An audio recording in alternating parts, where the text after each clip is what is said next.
नई दिल्ली कांग्रेस मुख्यालय में पत्रकार वार्ता करते हुए कांग्रेस कार्य समिति में स्थायी आमंत्रित सदस्य कन्हैया कुमार ने कहा है कि देश भर में कोचिंग संस्थान छात्रों से मोटी फीस वसूलते हैं और उनमें से कई करोड़ों रुपए हड़पने के बाद अचानक गायब हो जाते हैं। उन्होंने कहा है कि देश के युवाओं को उज्जवल भविष्य का सपना बेचा जा रहा है और कोचिंग संस्थानों की बाढ़ आई हुई है क्योंकि सरकारी संस्थानों को कमजोर बना दिया गया है। मोदी सरकार पर निशाना साधते हुए कन्हैया कुमार ने कहा है कि सरकारी स्कूल में अच्छी पढ़ाई नहीं होगी, सरकारी अस्पताल में बेहतर इलाज नहीं होगा तो स्वाभाविक रूप से सरकारी संस्थान कमजोर होंगे और उनकी जगह पर निजी संस्थानों की उत्पत्ति होगी। ऐसा जानबूझकर किया गया और फिर कोचिंग संस्थानों ने शिक्षा को मुनाफे का कारोबार बना दिया गया। कन्हैया कुमार आगे कहते हैं कि सरकार और बाजार के बीच में देश के विद्यार्थी व नागरिक पीस रहे हैं। कन्हैया कुमार कोचिंग संस्थानों और केंद्र सरकार पर कई गंभीर आरोप लगाए हैं। उनकी पूरी बात सुनवाते हैं, सुन लीजिए। सबसे पहले तो आप सभी पत्रकार साथियों का, हमारे सभी कैमरा पर्सन का, प्रिंट मीडिया, इलेक्ट्रॉनिक मीडिया और डिजिटल मीडिया के सभी साथियों का बहुत बहुत स्वागत है। आज हम आपके बीच एक बहुत ही गंभीर विषय को लेकर प्रेस वार्ता करने के लिए आए हैं। आप तमाम साथियों ने देखा होगा कि पिछले कुछ दिनों से लगातार एक न्यूज़ रिपोर्ट हो रही है कि देश में अलग अलग तरह की जो कोचिंग संस्थान हैं, जो इंजीनियर बनाने का दावा करती है, डॉक्टर बनाने का दावा करती है, आईएएस आईपीएस बनाने का दावा करती है, वो विद्यार्थियों का और अभिभावकों का करोड़ों रुपया लेकर के फीस वसूल करके अचानक से गायब हो जा रहे हैं। मैं आपको एक बात याद दिलाना चाहता हूँ कि एक समय इस देश में ऐसा ही काम कुछ प्राइवेट बैंक किया करते थे। रोज़ शाम को उनके एजेंट जो है सब्जी बेचने वाले दुकानदार से, ठेला वाले, रिक्शा वाले, मिडिल क्लास नौकरी करने वाले लोगों के पैसे वसूलते थे और करोड़ों रुपया लेकर के अचानक से गायब हो जाते थे। जब भी इस तरह का कोई सिस्टमेटिक फेलियर होता है तो स्वाभाविक रूप से सरकार को उसकी जिम्मेवारी लेनी चाहिए। देश में जो आज शिक्षा व्यवस्था की हालत है वो बिल्कुल ठीक उसी तरह से है कि कबीर कहते हैं कि चलती चक्की देखकर दिया कबीरा रोए, दो पाटन के बीच में साबुत बचा ना कोई। सरकार और बाजार, इस दोनों के बीच में इस देश के विद्यार्थी और इस देश का भविष्य, इस देश का नागरिक पिसता जा रहा है। और ये सारा खेल शुरू उस लॉजिक से होता है कि शिक्षा इंसान बनाने के लिए नहीं, एक कमाऊ इंसान बनाने के लिए ली जानी चाहिए और दी जानी चाहिए। बाजार का जो तर्क है कि जिसमें मुनाफा नहीं है उसका अस्तित्व नहीं होना चाहिए। शिक्षा को जब मुनाफे के नजरिए से देखने लगे, उसका नतीजा ये हुआ कि सपना बेचा जाने लगा। अंधों के शहर में आईना बेचने का जो कारोबार है, सीट पता है कि 100 है, एग्जाम देने वाले 1 करोड़ हैं, तो हम उस 100 में पहुंच जाएं, उसकी होड़ और फिर उसका कारोबार। और ये 100 सीट क्यों है? क्योंकि सरकारी व्यवस्था जो है उसमें लगातार रोज बरोज गिरावट आई। सरकारी स्कूल में पढ़ाई नहीं होगा, सरकारी अस्पताल में इलाज नहीं होगा, तो स्वाभाविक रूप से सरकारी संस्थान जो हैं वो कमज़ोर होंगे और उसकी जगह पे जो है निजी संस्थानों की उत्पत्ति होगी।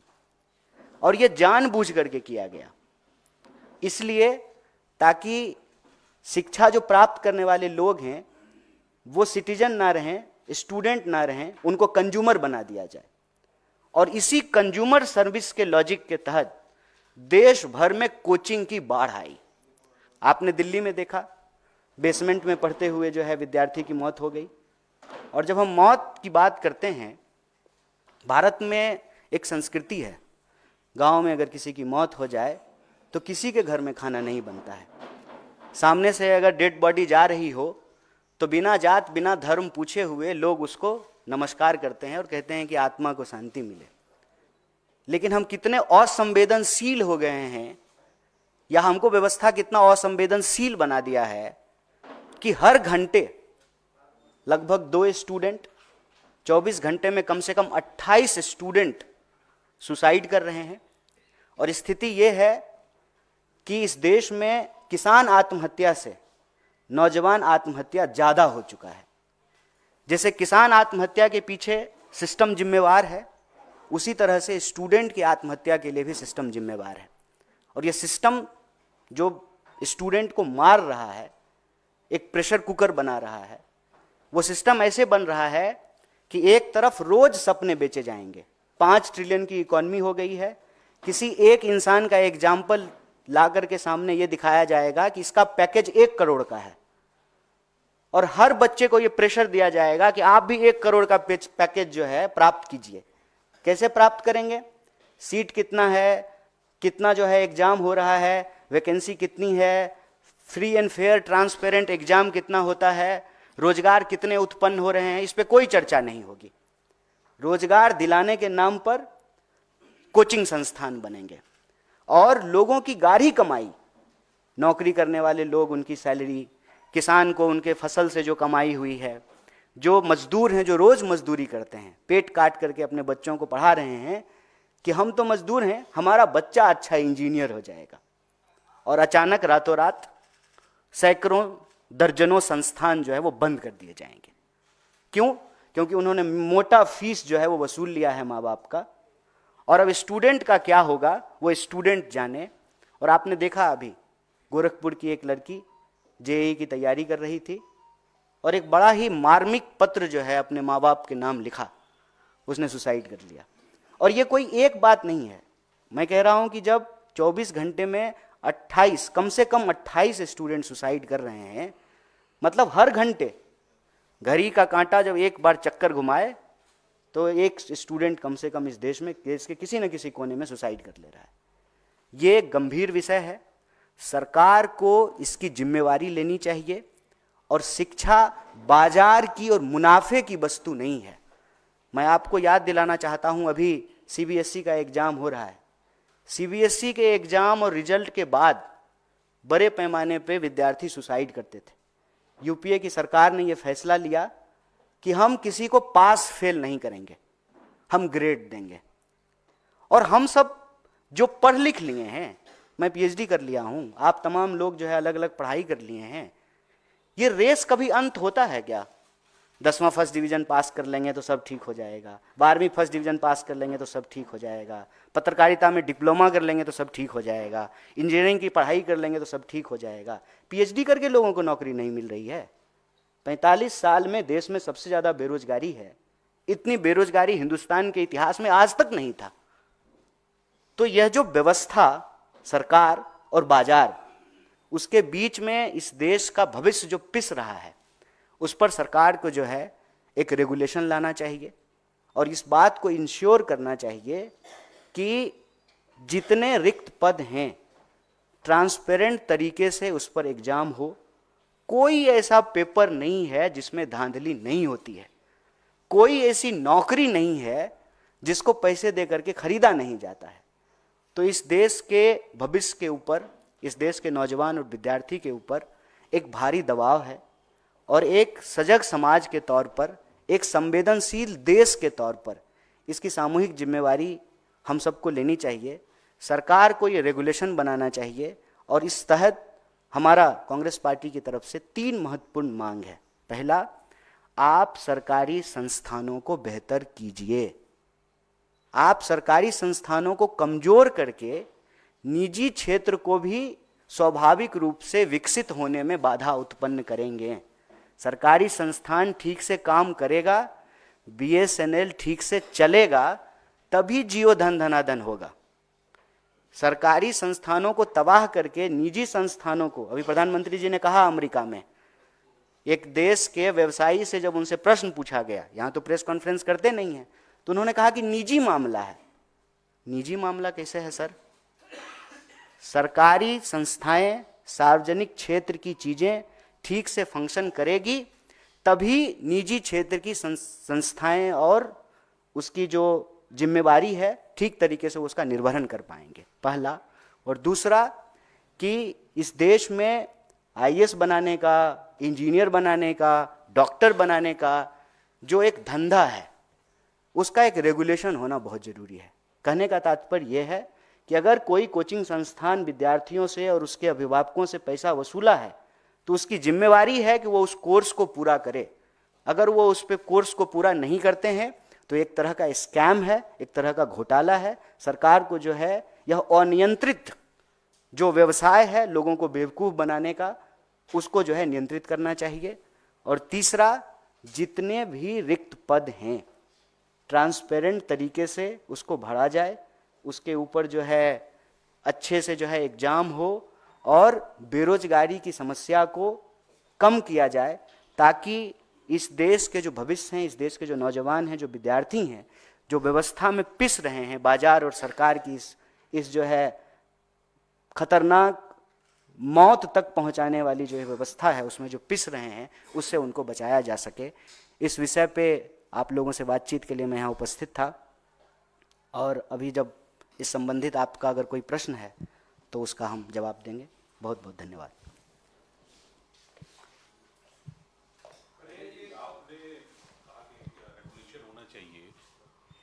रेगुलेशन की बात कर रहे हैं कि आप कोचिंग संस्थानों पर या सरकार कुछ इस तरह का बनाए, आपकी राय क्या है? क्योंकि आप तो खुद एक अच्छे छात्र नेता रहे हैं और आप सक्रिय राजनीति में, तो आपकी अपनी राय कि कैसे इस पूरे जो आप जिसे कह रहे हैं कि बाजार बन गया है, इस पर रोक लगेगी, क्या करे सरकार? देखिए, इस संबंध में हम दो बात हाईलाइट करना चाहते हैं। एक कि अगर हमारे क्लासरूम में पढ़ाई होगी तो हमको कोचिंग पढ़ने की ज़रूरत नहीं होगी। और ये बात मैं ऐसे ही हवा में नहीं कह रहा हूँ, ये ज़्यादा दिन की बात नहीं है। हमारे पिताजी, हमारी माताजी जब स्कूल कॉलेज में पढ़ा करती थीं तब ये कोचिंग और ट्यूशन का सिस्टम नहीं था। क्लासरूम में ही पढ़ाई होती थी और वो इनफ था। और उस ज़माने में तो कोई अगर अपने घर पे बुला करके पढ़ाए तो उस टीचर को बहुत दोयम दर्जे से देखा जाता था कि ये तो कोचिंग पढ़ाते हैं। तो किसी पेशा की जो सेंसिटिविटी है, जो उसकी सेंटिटी है, उसको जब हम रिड्यूस कर देते हैं, और ये रिड्यूस कब होता है? जब आप एजुकेशन एक बेहतर नागरिक बनाने की बजाय जॉम्बी बनाने के लिए देना चाहते हैं, एक रेस में जो है लोगों को शामिल कराने के लिए एजुकेशन देना चाहते हैं। और उस रेस का ही नतीजा है कि पहले जो है उसको अंक लाने का, मतलब जब से उसका जीवन शुरू होगा तो उसके ऊपर एक एंजाइटी होगी, दबाव होगा कि उसको अच्छा अंक लाना है। और अंक लाने के रेस से जब वो बाहर निकलता है तो फिर वो सैलरी का जीरो गिनना शुरू करता है। और पहले अंक लाने की एंजाइटी, फिर ईएमआई भरने की एंजाइटी। तो एजुकेशन का तात्पर्य सिर्फ और सिर्फ मुनाफा कमाना नहीं है, एक बेहतर इंसान भी बनाना है। आज हमारे देश के नॉलेज इंडस्ट्री का बुरा हाल इसलिए है कि हम इसको मार्केट फोर्स से देखते हैं। हम ये देखते हैं कि किस संस्थान से पढ़ने के बाद कितना पैकेज मिलता है। तो सबसे पहले तो ये नैरेटिव बदलना जरूरी है। और ये नैरेटिव बदलने के लिए सरकार का जो प्रचार का तरीका है उसको संवेदनशीलता से लेते हुए उसको बदलना चाहिए। हर जगह देखिए ना कि आपको एक डेटा और नंबर फेंका जाता है। 50 करोड़ लोगों ने जो है कुंभ में स्नान किया, नंबर, हर जगह नंबर फेंका जाता है। 5 ट्रिलियन की इकोनॉमी हो गई है, 80 करोड़ लोगों को जो है फ्री अनाज दे दिया है। हर चीज को मैं कहता हूं कि इस देश की हिस्ट्री ये है कि हम सब्जेक्ट थे, लेकिन देश को आज़ादी मिली, उसके बाद हम सिटीजन हुए। आज उस सिटीजन को नंबर में रिड्यूस किया जा रहा है। सरकार अपने नागरिकों को, अपने विद्यार्थियों को, नौजवानों को नंबर में रिड्यूस नहीं करे। नंबर सिर्फ हमारा जो है आइडेंटिटी नहीं है, हम एक इंसान हैं। नंबर से बियॉन्ड हमारी आइडेंटिटी है। और इस बात को संवेदनशीलता से सरकार को अलग अलग माध्यमों से, अपने मंचों से, और जो संवैधानिक पदों पे बैठे हुए लोग हैं उनको कहने और बोलने की जरूरत है। अगर हम कहते हैं कि लोकतंत्र की सर्वोच्च संस्था संसद है, तो संसद के पटल पर इस बात को उठाया और बोला जाना चाहिए ताकि समाज को एक मैसेज मिले। और दूसरा कि रेगुलेशन का जहाँ तक बात है, पहले तो आप अपने संस्थानों को बेहतर कीजिए ताकि जो है लोगों को बाहर कोचिंग या इन जैसी चीज़ों या इन जगहों पे एक्सप्लॉइट होने की ज़रूरत नहीं पड़े। उसके बाद जो है अगर फिर भी, क्योंकि लोगों का चॉइस है, कोई अगर सरकारी अस्पताल में इलाज कराना चाहते हैं या कोई प्राइवेट अस्पताल में इलाज कराना चाहते हैं, कोई सरकारी स्कूल में पढ़ना चाहता है, कोई प्राइवेट स्कूल में पढ़ना चाहता है, आप उसके इस आज़ादी को नहीं छीन सकते हैं। लेकिन जैसे सरकारी संस्थानों के लिए रेगुलेशन है, उसके लिए कोई ना कोई अकाउंटेबल होता है, वैसे ही निजी संस्थानों के लिए भी कोई ना कोई अकाउंटेबल हो। जो कंपनी है उस कंपनी का कोई तो मालिक होगा, कोई तो सीईओ होगा, जो उसके तमाम जो अलग अलग ब्रांचेज खोले गए हैं उसका भी कोई ना कोई डायरेक्टर होगा। तो किसी को तो अगर कोई क्राइम कर रहा है फीस ले करके और कोचिंग अचानक से बंद करके चला जा रहा है, तो किसी ना किसी की तो अकाउंटेबिलिटी तय करनी पड़ेगी ना।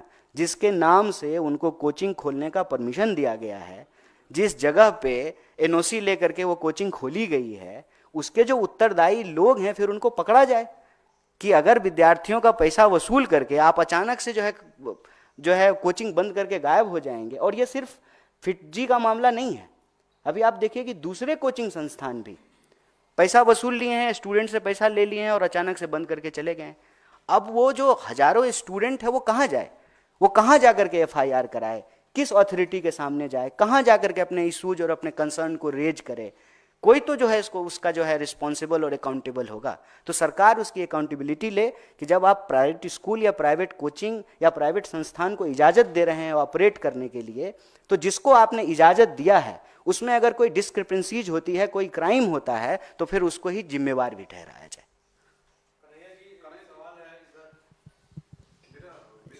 कन्हैया जी, हिंदुस्तान दुनिया, हाँ पहले इनका प्रश्न ले लें।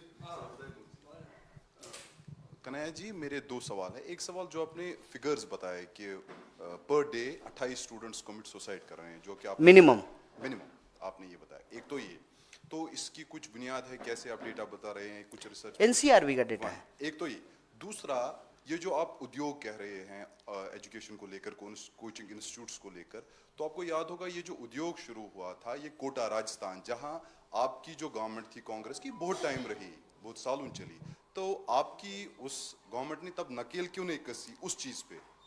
देखिए, एक तो मैं व्हाट अबाउटरीज में नहीं जाना चाहता हूँ। जब मामला किसी के मौत का हो और जीवन का हो तो व्हाट अबाउटरीज नहीं करना चाहिए, और वैसे भी ये तरीका बीजेपी का है। लेकिन मैं, आपने चूंकि प्रश्न किया है तो इसका जवाब मैं आपको दूंगा। पिछली बार जब गहलोत साहब की सरकार थी, हम लोगों ने इस इशूज को और कंसर्न को रेज किया, बाकायदा वहाँ पे एड्रेस करने के लिए एडमिनिस्ट्रेशन की तरफ से एफर्ट किए गए। कोचिंग संस्थानों के लिए भी जो रेगुलेशन और डायरेक्शंस दिए गए, और ये इंश्योर किया गया कि हर जगह विद्यार्थियों से बातचीत करने के लिए, अगर वो किसी तरीके के मेंटल प्रेशर से गुजर रहे हैं तो उसको एड्रेस किया जाए, उनका काउंसलिंग किया जाए, उसको एड्रेस करने की कोशिश की गई। लेकिन ना, ये मैं सफाई की तरह नहीं कहना चाहता हूँ, ये एक collective as a society, as a nation हमारा ये रोल है। प्रेशर जो है वो सिर्फ और सिर्फ बाजार और सरकार तक ही सीमित नहीं है। बाजार और सरकार जो प्रतिमान गढ़ता है, उस प्रतिमान के चलते वो प्रेशर हमारे घर तक पहुंचता है, माँ बाप तक पहुंचता है, अभिभावक तक पहुंचता है, बड़े भाई और बड़े बहन तक पहुंचता है, दोस्त तक पहुंचता है, पीयर ग्रुप तक पहुंचता है। इसीलिए कलेक्टिव एफर्ट है, इसमें हम व्हाट अबाउटरीज नहीं करना चाहते हैं। ये बहुत एक फर्म स्टैंड है हमारा कि एजुकेशन प्रिविलेज नहीं है, एजुकेशन राइट है। और कंटिन्यूअसली जो है एजुकेशन को एक प्रिविलेज बनाया जा रहा है। अगर आपके पास लाखों की आमदनी नहीं है तो आप अपने बच्चे को बस वाला, स्विमिंग पूल वाला और हॉर्स राइडिंग वाले स्कूल में नहीं पढ़ा सकते। और आप देखिए कि हजारों स्कूल बंद किए गए हैं सरकार के, हर स्टेट में हजारों स्कूल आप बंद कर रहे हैं। आपकी यूनिवर्सिटीज की हालत यह है कि वहां कोर्सेज रेगुलर नहीं चल रहे हैं। नया जो है यूजीसी की ड्राफ्ट कमेटी आई है, सेमेस्टर सिस्टम है, तमाम तरीके के नए चीज जो है आप नई चीजें इंट्रोड्यूस कर रहे हैं। नतीजा ये है कि सिलेबस नहीं खत्म हो रहा है। आप मान लीजिए सेकेंड ईयर के फर्स्ट सेमेस्टर का सिलेबस जो है पढ़ रहे हैं और जो है फर्स्ट ईयर के लास्ट सेमेस्टर का जो है ना एग्जाम साथ में चल रहा है। तो ये जो सिचुएशन क्रिएट किया जा रहा है, मैं कह रहा हूं कि ये व्यवस्था जनित है। ये सरकार और बाजार के आपसी गठजोड़ से ये आत्महत्या, मतलब हत्यारी व्यवस्था कह लीजिए, वो जो है उसको पैदा किया जा रहा है। तो एज ए सोसाइटी ये हमारा कलेक्टिव रिस्पॉन्सिबिलिटी है। इसीलिए हम व्हाट अबाउटरीज में नहीं जाना चाहते हैं, लेकिन ये हमारे लिए एक सीरियस कंसर्न है, एक इशू है जिसको हम एड्रेस करना चाहते हैं एज ए अपोजिशन, और जब सरकार में हो तो एज ए सरकार भी। कन्हैया, मेरा आपसे यही सवाल है कि हिंदुस्तान जो है दुनिया का सबसे युवा देश है, करीब 55% आबादी हिंदुस्तान के भीतर है, जो अच्छी बात है। लेकिन मौजूदा जो सूरत हाल के हिसाब से अगर देखा जाए तो किसानों की आत्महत्या से ज्यादा युवाओं की आत्महत्या हो रही है हिंदुस्तान में। ये कितना चिंताजनक है और क्या समाधान इसका हो सकता है? देखिए, ये बहुत ज़्यादा चिंताजनक है और इस विषय को लेकर के मेरे ख्याल से आप लोगों से हमारी कई बातचीत हुई है, कई प्रेस वार्ता में हमने इस इशू को रेज किया है। और आज भी जब हम ये कोचिंग संस्थानों का स्कैम है, पैसा ले लिया है, करोड़ों रुपया वसूल रहा है, उसको इस आत्महत्या से हम जोड़ करके देख रहे हैं कि हम एक ऐसी व्यवस्था बना रहे हैं जिस युवाओं पर के कंधे पर इस देश का भविष्य है, इस देश की दिशा क्या होगी, एज ए कंट्री हम कहाँ जाएंगे, उसका निर्धारण करने वाली जो सबसे मजबूत शक्ति है, उसके जीवन को लेकर के हमारे भीतर गंभीरता और संवेदनशीलता नहीं है। अगर हमारे भीतर गंभीरता और संवेदनशीलता होगी तो यह जो व्यवस्था पैदा की गई है जिसमें विद्यार्थी नौजवान आत्महत्या करने को मजबूर हैं, हम उस व्यवस्था को बदलने का प्रयास करेंगे। आप मतलब कोई राज्य में चले जाइए, एक बहुत बड़ा कंसर्न है, प्रतियोगी परीक्षाओं की तैयारी कर रहे डेजिग्नेटेड एरिया हैं हर सिटी में कि ये स्टूडेंट एरिया है, वहाँ पे आपको जो है ना एक कारोबार दिखेगा, वहाँ आपको एक सिस्टम दिखेगा।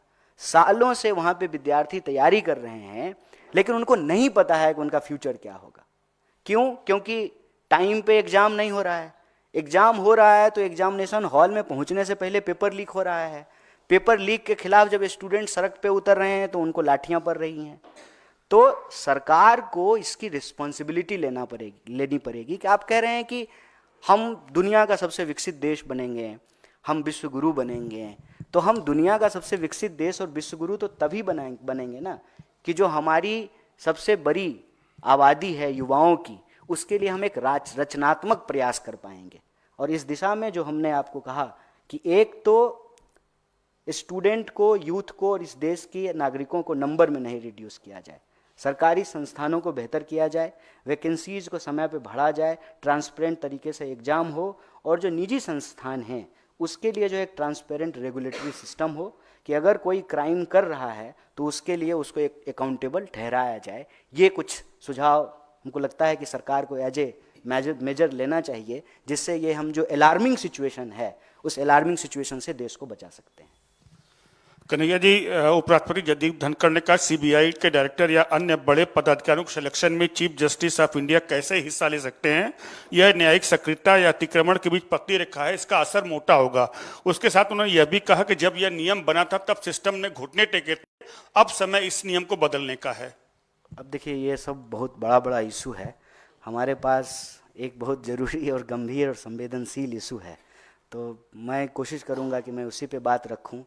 जगदीप धनखड़ साहब देश के उपराष्ट्रपति हैं, उनका घुटना ठीक रहे इस उम्र में, हमारी ये शुभकामनाएं हैं। बाकी मैं एक बात विनम्रता से आप लोगों को कहता हूँ कि न्यूज़ का मतलब नो न्यूज़ नहीं होता है। तमाम तरीके के डाइवर्जन, तमाम तरीके के स्टेटमेंट, इसने ये कह दिया, उसने वो कह दिया, उसमें मुझे लगता है कि देश का ज़रूरी मुद्दा कहीं ना कहीं छूट जा रहा है।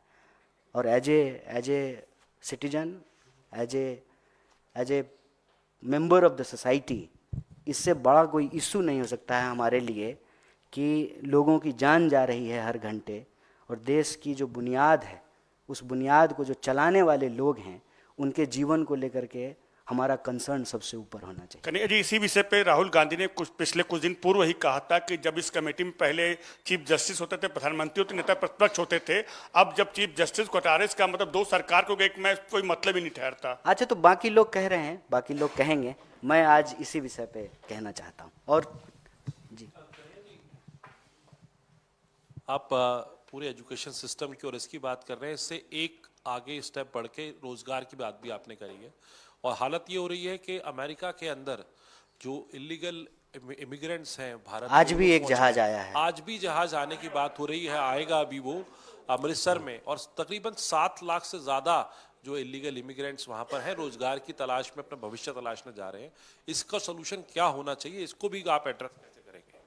देखिए, फिर वही बात जो मैंने इनके सवाल के जवाब में कहा कि कुछ इशूज ऐसे होते हैं जिसपे व्हाट अबाउट रीच करने से काम नहीं चलेगा। मतलब तुम तुम्हारा, हम हमारा, तू मैं से बात बनती नहीं है। लेकिन मैं एक बात आपको याद दिला दूं कि मनमोहन सिंह जी जब प्रधानमंत्री थे तो ओबामा भारत आए थे, और ओबामा का एक स्टेटमेंट उस वक्त जो है ना बहुत पॉपुलर हुआ था कि दुनिया जिन परिस्थितियों से गुजर रहा है उसको अगर कोई निकाल सकता है तो वो देश भारत है। दुनिया भारत की तरफ देख रहा है। प्रोडक्शन सिस्टम में जो चेंजेज आ रहे थे, जिस तरह से जो है वो डिसइंटीग्रेट हो रहा था, इलेक्ट्रॉनिक रेवोल्यूशन हो गया, कंप्यूटर, मोबाइल, एआई का ज़माना है, आज हर कोई एआई की बात कर रहा है। उस दौर में हमको एक लीडिंग नेशन होना था। लेकिन जब आप विजन लैक करते हैं तो उसका ये परिणाम होता है। विजन लैक करने का क्या मतलब है कि देश के प्रधानमंत्री, आदरणीय प्रधानमंत्री जाते हैं और ट्रंप के लिए चुनाव प्रचार करते हैं और ट्रंप को गले लगाते हैं, और वही ट्रंप हमारे देश के लोगों के पाँव में बेड़ियाँ लगाता है। आप रिटर्न देख रहे हैं, गिफ्ट रिटर्न। हम गला लगाए, वो बेड़ी लगा दिया। हम ये नहीं कह रहे हैं कि इलीगल लोगों के ऊपर कार्रवाई किसी देश को करने का अधिकार नहीं है, लेकिन जो है बेसिक ह्यूमन रिस्पेक्ट भी होता है। दूसरे देश के इलीगल इमिग्रेंट्स को भी बाहर भेजा गया। उसके देश के राष्ट्रपति जो है वहाँ गए, उससे मिले, अपना जहाज भेजा, बोला कि जो है मिलिट्री के जहाज में नहीं भेजोगे, हम अपना जहाज भेजेंगे। हमारे पास तो वो अपना जहाज भी नहीं है, तो एयर इंडिया बचा ही नहीं। बस हमारे पास अब विमान मंत्री हैं, विमान नहीं है। तो ये एक सीरियस कंसर्न है। जब हम अपने देश में मजबूत नहीं होंगे, ये वही बात हो गई कि हम अपने घर में जो है ना, हमारी घर की हालत अच्छी नहीं होगी तो गांव के चौपाल पे हमको कोई इज्जत नहीं करेगा। हमारे गांव में जब हमारी इज्जत तब मिलेगी जब हमारा घर, हमारे घर के सदस्य, उनके बीच में आपसी संबंध, हमारी घर की आमदनी, हमारे घर के लोगों का समाज के प्रति व्यवहार, उससे गांव के चौपाल पे जो है हमको इज्जत मिलेगी। अपने घर में आप डेटा छुपा लेंगे, जो सूचना के तंत्र हैं उसको मैनेज कर लेंगे, प्रेस कॉन्फ्रेंस नहीं करेंगे। अरे आपने क्या किया? आप अपने पत्रकारों को इस प्रेस कॉन्फ्रेंस में नहीं लेकर के गए। आपका पत्रकार होता तो वो पलट करके ट्रंप से पूछता ना एक क्वेश्चन, जब वहां की मीडिया आपसे एक प्रश्न पूछ रहा था। आपका भी पत्रकार पूछता ट्रंप से, ए भाई आप इधर आकर के कहते हैं भारत हमारा दोस्त है और हमारे लोगों को बेड़ी लगा के भेज रहे हैं, एक सवाल पूछता ना, आपने जाने ही नहीं दिया। तो सूचना तंत्र को कंट्रोल करके, आप जैसे घर का मुखिया आप अपने घर में चला लेंगे, कोई बोलेगा तो जोर से डांट देंगे, कहेंगे इसका खाना बंद कर दो, इसको शाम को खाना मत देना। लेकिन गांव की चौपाल पे आपको इज्जत तो आपके घर की हालत से मिलेगी ना। हमारी इकोनॉमी अगर सही तरीके से फ्लोरिश करेगी, 8 का क्राइसिस, इसीलिए मैंने आपको ओबामा का वो विजिट याद दिलाया। दुनिया भर में 8 की क्राइसिस थी, और 8 के क्राइसिस में जो मंदी थी, भारत जो है फ्लोरिश करता रहा। हमारे ऊपर फर्क नहीं पड़ा, क्योंकि कल्चरली हमारा बचाने का स्वभाव है। हम लोग क्या करते हैं, अगर 2 रोटी कमाते हैं तो 1 रोटी बचाते हैं फ्यूचर के लिए, भविष्य के लिए। पुराने जमाने में 5 जो है ना घड़ा रखा रहता था, घर में 1-1 मुट्ठी अनाज सब में रखा जाता था, फिर खाना बनाया जाता था। बचाने की प्रवृत्ति है हमारी, भारतीय होने के चलते, और वो बचाने की प्रवृत्ति के चलते हमारी इकोनॉमी सर्वाइव कर गई। अगर हमारे देश के किसान आत्महत्या कर रहे हैं, हमारे देश के जवान आत्महत्या कर रहे हैं, अगर इस देश के 80 करोड़ लोग 5 किलो अनाज लेने के लिए लाइन में लगे हुए हैं, और इस देश का एक व्यवसायी 5000 करोड़ रुपया जो है अपने बेटे की शादी में खर्च करता है, तब आपको लगता है कि आप मीडिया में बार बार ये बोलेंगे 5 ट्रिलियन की इकॉनमी और 5 ट्रिलियन की इकॉनमी, इससे जो है दुनिया में हमारी धमक स्थापित होगी, इससे जो है डंका बजेगा? नहीं बजेगा। भारत के लोगों को अपमानित किया जाएगा, और वही किया जा रहा है। इसी से निकलने का रास्ता है कि हम अपने देश के एजुकेशन सिस्टम को बेटर करें। हम अपने देश के नौजवान, जो हमारी सबसे बड़ी शक्ति है, उसका सकारात्मक और रचनात्मक तरीके से इस्तेमाल करें। इस देश के जो प्रोडक्शन सिस्टम है उसको हम मजबूत करें, जो वर्ल्ड इकोनॉमी में, वर्ल्ड कंपटीशन में जाकर के कहीं स्टैंड करें। मुझे बताइए कि लुधियाना और सूरत का कपड़ा क्या जो है वर्ल्ड इकोनॉमी में कंपटीशन नहीं कर रहा था? कर रहा था। क्या हमारा आम, हमारा केला, हमारी चाय, हमारी कॉफ़ी जो है, हमारा चमड़ा, हमारी टेक्नोलॉजी, हमारे सॉफ्टवेयर इंजीनियर, हमारा जो है इसरो, क्या हम वर्ल्ड में कंपटीशन नहीं दे रहे थे? क्या हमारे पास जो है फ्री मीडिया नहीं था? क्या हमारे पास जो है डेमोक्रेटिक इंस्टीट्यूशंस नहीं है? लार्जेस्ट डेमोक्रेसी है इंडिया का। सब कुछ होते हुए भी अगर हम कुछ लैग कर रहे हैं तो वो है विजन। अगर विजन है हमारे पास तो ट्रंप के पास हमको जाने की जरूरत नहीं है। मैं एक छोड़िए, बाहर की बात छोड़ देते हैं, हम देश का समझते हैं, उससे समझ में आएगी। बिहार के लोग पंजाब क्यों काम करने के लिए जाते हैं? पंजाब के लोग क्यों नहीं जाते हैं बिहार काम करने के लिए? क्यों? क्योंकि बिहार की इकॉनमी पंजाब की इकॉनमी के मुकाबले बेहतर नहीं कर रही है। अगर बिहार की इकॉनमी बेहतर करने लगेगी तो पंजाब के लोग बिहार काम करने के लिए आएंगे। यही स्थिति आप दुनिया के ऊपर लागू करके देख लीजिए। क्यों हमारे नौजवानों को छुप करके इलीगल तरीके से दूसरे देश में जाना पड़ रहा है? क्योंकि हमारे देश में रोजगार नहीं है। और आपको मैं बताऊं कि इससे ज्यादा गंभीर स्थिति क्या है। जब गाजा में लड़ाई हो रही थी तो हमारे देश के नौजवान जो है ठेके पे लड़ने के लिए गए। यूक्रेन की जब लड़ाई हो रही थी रसिया की, तो जबरदस्ती एक कंपनी में नौकरी देने के नाम पे कुछ लोगों को बेवकूफ बना करके और वहां जब गए तो उनको आर्मी का ड्रेस पहना करके लड़ने के लिए भेज दिया। ये जो स्थिति है ये चिंताजनक है। रोजगार की जो बेरोजगारी की स्थिति है वो चिंताजनक है। और इस व्यवस्था जनित प्रेशर के चलते जो नौजवानों की आत्महत्या हो रही है वो चिंताजनक है। इस पर सरकार को एक ठोस काम करने की जरूरत है। प्रचार से काम नहीं चलेगा। जो वास्तविकता है, वास्तविकता की धरातल पे खड़ा होकर के एक विजन के साथ जो है देश निर्माण की प्रक्रिया में आगे बढ़ना होगा। अगर आपने हमारा अभी तक चैनल सब्सक्राइब नहीं किया है तो कृपया चैनल सब्सक्राइब कर लें, लाइक करें, शेयर करें, कमेंट करें। तो मिलते हैं फिर किसी और खबरों के साथ। नमस्कार।